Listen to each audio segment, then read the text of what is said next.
నిన్నటి దినం వైఎస్ఆర్ కాంగ్రెస్ పార్టీకి సంబంధించిన కార్పొరేటర్లు పన్నుల విషయంలో ఏదో ప్రజలపైన వారికి ప్రేమ ఉన్నట్టు కపట ప్రేమ చూపిస్తూ ప్రెస్ మీట్ పెట్టారు. అది చూస్తూ ఉంటే గుమ్మడికాయల దొంగ ఎవరంటే భుజాలు తొడుగున్నట్టు. ఆ అధిక పన్నుల యొక్క భారానికి కారణం ఏంటయ్యా అంటే జీవో నంబర్ 198 అని చెప్తున్నారు. ఆ పెనాల్టీలకు కారణం ఏంటయ్యా అని అడిగితే మాస్టర్ ప్లాన్ అని చెప్తున్నారు. స్వయంగా వారే చెప్తున్నారు. ఆ జీవో నంబర్ 198 మరియు ఆ మాస్టర్ ప్లాన్ ఎవరయ్యా తెచ్చిందని ఒకసారి చూస్తే అది వాళ్ళ ప్రభుత్వమే, వైఎస్ఆర్ కాంగ్రెస్ పార్టీ ప్రభుత్వమే తీసుకొచ్చింది. మాస్టర్ ప్లాన్ మనకు ఒకసారి చూస్తే GO number 39 municipal administration urban development department వాడు విడుదల చేశారు 21 మార్చి 2023 సంవత్సరంలో. ఇది వాస్తవం కాదా అని చెప్పి వాళ్ళు అడుగుతున్నారు. అదేవిధంగా జీవో నంబర్ 198 విడుదల చేసింది వైకాపా ప్రభుత్వం కాదా? మీ అధినేత జగన్మోహన్ రెడ్డి గారి సారథ్యంలో కొలువుదీరిన ప్రభుత్వం విడుదల చేసిన ఈ జీవో కాదా అని చెప్పి వాళ్ళు అడుగుతున్నారు. అంటే చట్టాలు వీళ్ళే చేస్తారు, జీవోలు విడుదల వీళ్ళే చేస్తారు, ఏడీపీ సర్వేలు వీళ్ళే చేస్తారు, మాస్టర్ ప్లాన్లు వీళ్ళే ఇస్తారు.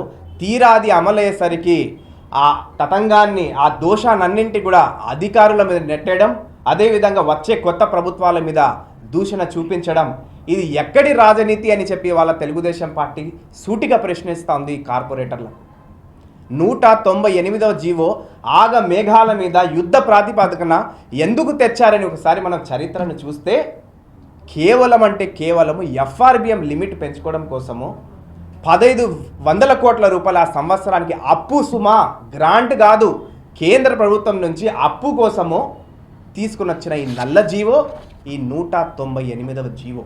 ఆ చేసిన చట్టం ఇవాళ అధిక భారం మోపుతోంది పేద మధ్యతరగతి ప్రజల మీద. ఎందుకయ్యా అవి చేశారంటే ఆ రోజు కరోనా కష్టకాలంలో కేంద్ర ప్రభుత్వం తీసుకుని వచ్చిన ఆత్మనిర్భర్ అభియాన్ అనే స్కీమ్లో భాగంగా 4 షరతులు విధించింది. ఆ 4 షరతులను బేషరతుగా మంజూరు చేసుకొని ఇవాళ పేద మధ్యతరగతి యొక్క ప్రాణాలను, వాళ్ళ జీవితాలను గాలికి వదిలేసి కేవలం ఆ నవరత్నాలను అమలు చేయాలి అని చెప్పి ఆ అప్పు తీసుకొని రావాలని చెప్పి ఆ కక్కుర్తితో ఆ షరతులన్నింటినీ కూడా మంజూరు చేసుకొని అద్దె ఆధారంగా ఉండే పన్ను విధానాన్ని విలువ ఆధారంగా చేసిన ఘనత మీ వైకాపా ప్రభుత్వంది కాదా? చర్చకు సిద్ధమా అని చెప్పి ఇవాళ తెలుగుదేశం పార్టీ, వైఎస్ఆర్ కాంగ్రెస్ పార్టీ కార్పొరేటర్లకు సూటిగా సవాల్ విసురుతూ ఉంది. ఇవాళ మనం చూసుకుంటా ఉంటే గార్బేజ్ మీద పన్ను విధించారు.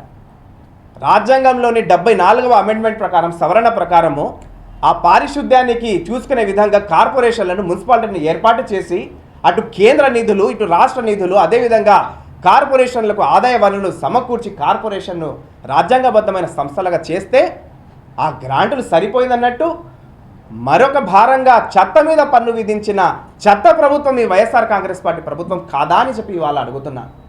సరే, ఆ విధించిన పన్ను ఏదైతే పేద మధ్యతరగతి ప్రజల నుంచి 90 రూపాయలు, కాస్త హోటళ్ళు, లాడ్జ్లు ఉంటే అక్కడ 3000 రూపాయలు వసూలు చేసిన మీరు ఆ ఆదాయం మున్సిపాలిటీకి వస్తుందా, కార్పొరేషన్లకు వస్తుందంటే అది కూడా కాదు.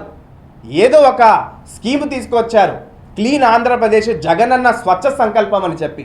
దాంట్లో భాగంగా ఆ ఏజెన్సీలు ఏదైతే ఆ సిఎల్పి వెహికల్స్ తీసుకొని వస్తాయో వాళ్లకు దారి మళ్లించే విధంగా ఆ పన్నుల యొక్క ఆదాయం అంతా కూడా దారి మళ్లించిన మాట వాస్తవం అవునా కాదా అని చెప్పి ఇవాళ ఈ కార్పొరేటర్లకు సూటిగా ప్రశ్నిస్తున్నాం.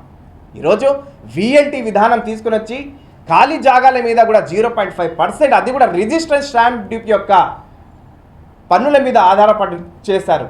అంటే పేదల పట్ల, మధ్యతరగతి పట్ల ఏ కోశాన కూడా మీకు ప్రేమ లేని విధంగా పరిపాలించి తీరా ఇప్పుడు అపచరిత్రలాగా ఏదో చేసేశారు, ఘనకార్యాలు ప్రజల మీద భారాన్ని మోపేశారు. ఇప్పుడు అంతా కూడా మర్చిపోయి అదంతా అధికారులు చేశారు, అదంతా కొత్త ప్రభుత్వం చేసిందని చెప్పి కళ్ళబొల్లి మాటలు మాట్లాడడం ఇది సముచితమేనా అని చెప్పి వాళ్ళ తెలుగుదేశం పార్టీ సూటిగా ప్రశ్నిస్తూ ఉంది.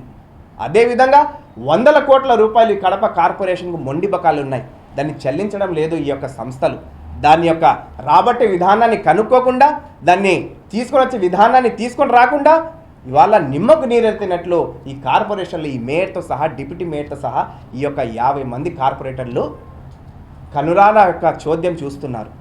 ఖచ్చితంగా తెలుగుదేశం పార్టీ ప్రజలకు మంచి చేసే విధానంలో కంకణం కట్టుకొని ఉంది.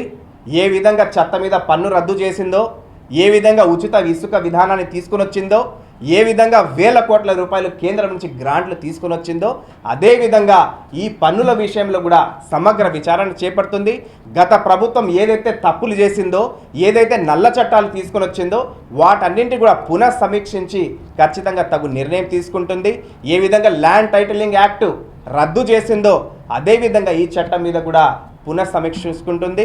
ఖచ్చితంగా తెలుగుదేశం పార్టీ రాబోయే రోజుల్లో ఈ వైఎస్ఆర్ కాంగ్రెస్ పార్టీ చేపట్టినటువంటి ఈ నల్ల జీవోలు, నల్ల చట్టాలు తీసుకున్నటువంటి చప్పుడు అడుగులన్నింటి కూడా ప్రజల మధ్యలో వెళ్ళి వివరించి ఆ ప్రభుత్వం చేసిన యొక్క ఘనకార్యాలు ఏదైతే ప్రజలను పట్టి పీడిస్తున్నాయి ఈ రోజుకి అన్నీ కూడా గడప గడపకు వెళ్ళి మనము ప్రజలకు చెంతకు చేరవేస్తాము. ఖచ్చితంగా కార్పొరేషన్ ఎలక్షన్లో తెలుగుదేశం జెండా ఎగురుతుంది.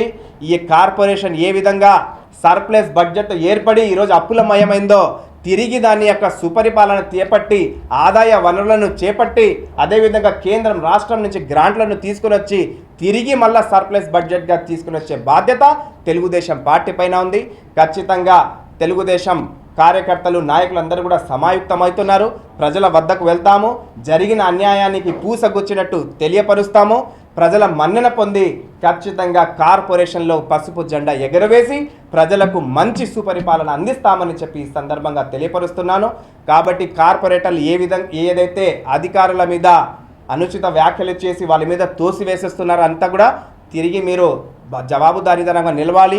మీరు చేసిన తప్పులకు మీరే జవాబుదారీతనంగా ఉండాలని చెప్పి ఆ కార్పొరేటర్లకు హితవు పలుకుతూ సెలవు తీసుకుంటున్నారు.